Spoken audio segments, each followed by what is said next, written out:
Alcuni di nostri non avevano mai visto la sede principale e siamo venuti qui dove abbiamo avuto la possibilità di incontrare il presidente Nadelia Biondani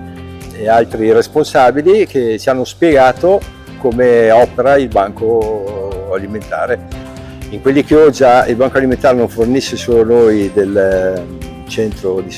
Banco di Solidarietà, ma anche la Caritas e anche altre realtà. Mettendosi in rapporto fra varie realtà si riesce meglio a servire la persona nel suo bisogno e ci si rende sempre più conto anche che il fatto di fare volontario non è appena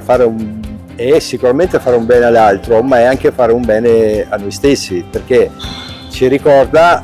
che non ci facciamo da soli e che comunque, come dire, abbiamo bisogno di un altro che ci tenga in vita e soprattutto in salute per poter fare queste cose.